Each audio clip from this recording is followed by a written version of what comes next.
श्रीमद्वीरवोत्पलाद्यषटचित्पादारविन्दाश्री श्रीमद्वेरवदंसुदेशिकेरे कारुण्यवीक्षास्पदं श्रीरङ्गवीरनारायणं नारायणं योगिनं श्रीरङ्गवीररघुकुन्दवेदमौलिकुर्वेदिदीन्द्रकरुणापरिणामबोधं श्रेष्ठाचरे सुखिरज्योतिषशास्त्रबन्धं श्रेष्ठात्रिणादगुरुवर्यमहं प्रपद्ये वेदान्तदेशिकेतीन्द्रकटाक्षरब्धश्रीयन्ददारमणवद्युगुणं मुदाग्निं नारायणाद्येतुमेतुमाविष्णं श्रीरङ्गनाथविधिवेकरमाश्रयामः. ஸ்டேஜை பார்த்தாலே தெரியும். மற்ற உபன்யாசங்கள் நிறைய பேர் இருந்து ஆரம்பிக்கும் பொழுது இந்த திருவாய்மொழியினுடைய என்ன சொல்லியிருக்கு, எந்தெந்த இடத்துல என்னென்ன சொல்லியிருக்கு எல்லாத்தையும் சொல்லி முடிச்சுட்டா. மீறி இருக்கிறது அடியன் தான்.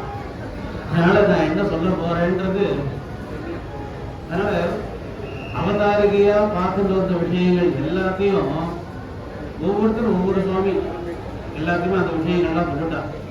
பிரதான 10 என்ன சொல்லியிருக்கு, எந்த குணங்கள்லாம் பிரதிபாதிக்கப்பட்டிருக்கு. இப்போ இந்த ஸ்லோகத்துல பூதே தாத்தா சஹஸ்ரம் முர மதனமுத குணஸ்தோமகர்ப்பம் நீந்திரஹ பிரத்யேகம் சாத்திரகாதாஹ பிரதித விபுகுணாஹ ஸ்பஷ்டம் அத்தியக்ஷயாமஹ தத்ரா சங்கீர்ணதத்த தசக குணசத ஸ்தாபனோசித்யயுக்தானி ஐதம்பர்யாவிருத்தான் அகணித குணிதம் தத்குணான் உத்கிருணீமஹா. மற்ற விஷயங்கள்லாம் பல உபன்யாசகர்கள் வித்வான்கள்லாம் ஸ்பஷ்டமா சொல்லப்பட்டதுனால ஸ்லோகத்தினுடைய அர்த்தத்துல சாட்சாத்தா பிரவேசிச்சிடலாம். நம்மாழ்வார் ஸ்தோமகர்ப்பம் முனீந்திரா பூதே காதா சகஸ்ரம் 1000 பாசுரங்கள்ல என்னென்ன சொல்லப்பட்டிருக்குன்னு தனித்தனியா சொல்லிட்டா. பொதுவா எல்லாத்தையும் சேர்த்து பார்க்கும் பொழுது முனீந்திரா முனிசிரேஷ்டரான நம்மாழ்வார் எம்பெருமானுடைய குணக்குவியல் ஸ்தோமகர்ப்பம் முனீந்திரா. ஸ்தோமகர்ப்பம் எம்பெருமானுக்கு இருக்கக்கூடியதான எல்லா குணங்களையும் ஒன்று விடாம சொல்லிடணுன்றதுல முயற்சி செய்து ஒவ்வொரு பாசுரத்திலையும், அதாவது ஒரு பாசுரத்துக்கு ஒரு குணம்னு போக ஒரு பாசுரத்துக்கு பல குணம்ன்ற ரீதியிலையும் 1000 பாசுரங்கள் வந்திருக்கு. ஆக ஒரு குணங்களையும் விடக்கூடாதுன்ற ரீதியில 1000 பாசுரங்களை எம்பெருமானுடைய குணங்களை பிரதானமா இட்டு 1000 பாசுரங்களை அருள் செய்திருக்கிறார். பூதே காதா சகஸ்ரம் முர மதன குண ஸ்தோமகர்ப்பம் முனீந்திரா. இந்த குணங்கள் தான் எப்படிப்பட்டது அப்படின்னாக்கா, ஒருத்தர் குணம் போட்டுறதுன்னாக்கா ஸ்தோத்திரம், ஸ்தோத்திரம்னாக்கா குணினிஷ்ட குணாபிதானம் ஸ்தோத்திரம். இத எம்பெருமானுடைய குணங்களை பிரதிபாதனம் பண்றதுன்றத காட்டிலும் எம்பெருமானுடைய வியாபாரங்கள் சேஷ்டிதங்கள் இவைகளெல்லாமும் குணங்களாக சொல்லியிருக்கு. அவைகள்லாம் குணங்களாகாத வியாபாராதிகளை எம்பெருமானுடைய வியாபார செயல்களை குணங்களாக இட்டு பல பாசுரங்கள், எல்லா பாசுரங்கள்லையுமே எம்பெருமானுடைய சேஷ்டிதங்களும் வியாபாரங்களையும் வச்சுதான் எம்பெருமானுடைய குணங்கள் எல்லாம் பிரதிபாதிக்கப்பட்டது. அப்படி குணங்கள் ஆகாத வியாபாரங்கள் எல்லாம் கொண்டு குணங்களாக பிரதிபாதிக்கப்பட்டிருக்கு. அப்படின்னாக்கா ஸ்தோத்திரம் அப்படின்னாக்கா குணினிஷ்ட குணாபிதானம், குணிக்கு தகுந்ததான பெருமை சேர்க்கும் விதமாக விசேஷணமாக எவைகள்லாம் இருக்கோ அவைகள்லாம் தர்மம் தான். அந்த தர்மத்தை சொல்றதுதான் குணம். அப்படி எம்பெருமானுடைய வியாபாராதிகளை எடுத்து சொல்லி அதன் மூலமாக குணங்களை பிரதிபாதிக்கிறதுன்றது ஒன்றும் தவறு இல்லை. அதன் மூலமாக பல குணங்கள் வெளிவரும். அதனாலதான் பிரத்யேகம் சாத்திரகாதாக முரமதன குணஸ்தோமம் ஸ்தோமகர்ப்பம் முனீந்திரா பிரத்யேகம் சாத்திரகாதாக பிரதித விபுகுணாக. எதுவும் அப்பிரசித்தமான குணங்கள் எதுவும் கிடையாது. எல்லா குணங்களும் பிரசித்தமான குணங்கள். ஒவ்வொரு பாட்டிலே எடுத்து பார்த்தோம்னாக்க பிரசித்தமான குணங்கள் தான் பிரதிபாதிக்கப்பட்டிருக்கும். அப்படி இதுல என்ன கேள்வி வரும்னாக்கா, பல குணங்கள் பலவிதமா பிரதிபாதிக்கப்பட்டிருக்கு. எப்படி இந்த பாசுரங்களினுடைய அர்த்தங்களை பார்க்கணும் அப்படின்னாக்கா, பிரதானம் ஒரு பாசுரத்துக்கு ஒரு பொருள் இருக்கும். அந்த பொருளோடு கூட எம்பெருமானுக்கு எந்த குணத்தை இந்த பாசுரத்தினால பிரதிபாதிக்கப்பட்டிருக்கு அப்படிங்கிறத முதல்ல தீர்மானம் பண்ணிக்கணும். பெருமாளுக்கு இந்த பாசுரத்தினால இந்த குணம் தான் பிரதிபாதிக்கப்படுறது அப்படின்னு வச்சுட்டு அந்த குணங்களோடு ஒத்து இந்த பாசுரத்தினுடைய பொருள்கள் விவரிக்கப்படுகின்றனவா அப்படின்னு பார்க்கறது தான் இந்த திருவாய்மொழி பாசுரங்களினுடைய பிரதானமான உட்கருத்து. அப்படி பார்த்தோம்னாக்கா முதல் பாசுரத்துல சொல்லப்பட்ட குணம் அடுத்த பாசுரத்தை திரும்பவும் சொல்றபடி வரலாம். அப்போ சொல்லப்பட்டதையே மீண்டும் சொல்லுவது அப்படின்றது புனருக்தி தோஷம்ங்கிற ரீதியிலே வரும். அந்த மாதிரியான தோஷத்துக்கு இந்த இடத்துக்கு பிரசக்தி உண்டா அப்படின்னாக்கா கிடையவே கிடையாதுங்க.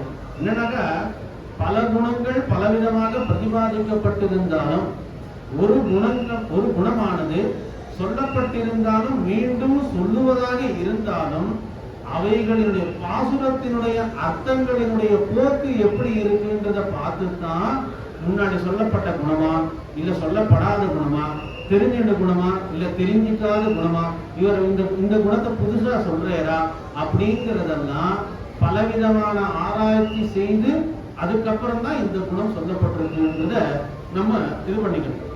அதனால இன்னொன்று இப்ப சொல்லப்பட்ட குணத்தையே மீண்டும் சொன்னாக்கா புனருக்தி தோஷம் வருமே அப்படின்னாக்கா அதுக்கு என்ன பதில் அப்படின்னாக்கா முன்னாடியே சொல்லப்பட்ட முன் சுவாமி சாதித்த பிரகாரம் 10 பின்ன பின்னமான குணங்களை பிரதானமாக வச்சு அதை 100 பாசுரங்களாக அந்தந்த குணங்களை பிரதிபாதிச்சேன்னு இருக்கு.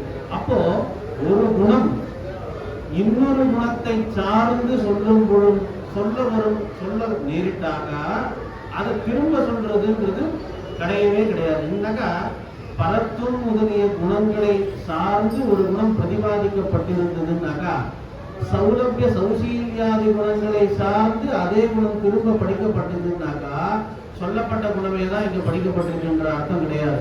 ஏன்னாக்கா சொல்ல வேண்டிய அர்த்தம் போக்கு வேற விதம்.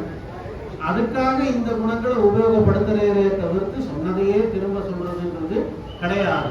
அதனால்தான் பூதே காதா சகஸ்ரம் வதன குணஸ்தோமகர்ப்பம் முனீந்திரா பிரத்யேகம் சாத்திர காதாக பிரதித விபுகுணாக ஸ்பஷ்டமத்தியக்ஷயாமஹ. ஒரு குணத்தை தெளிவாக எடுத்து சொல்லுவதற்காக இன்னொரு குணங்களை உபயோகப்படுத்துவது.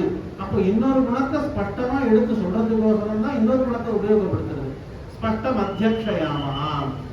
தத்ரா சங்கீர்ண தத்த தசக குணசத ஸ்தாபன உச்சித்ய யுக்தான். இந்த மாதிரியாக பார்க்கும்போது சொல்லப்பட்டதே மீண்டும் சொல்லியிருக்கு அப்படிங்கிற அர்த்தம் வராதுன்றது இப்ப ஆயிடுச்சு. அப்போ தத்ர அசங்கீர்ண தத்தது, ஒரு 10 சொல்லப்பட்ட குணம் இன்னொரு 10 இல்லாம இருக்கணும், புதியதான குணங்களாகவும் இருக்கணும். அப்படி என்னக்கா சொல்லப்பட்டதையே திரும்ப சொல்லியிருக்குன்னாக்கா பெருமாளுக்கு அவ்வளவுதான் குணம் போல இருக்கு, இன்னும் வேற எதுவும் சொல்றதுக்கு எதுவும் இல்லை, சொல்லுவாள் அரைச்சமாவே அரைச்சிட்டு இருக்க அப்படின்ற மாதிரி அவ்வளவு. அப்ப அந்த மாதிரி இல்லை.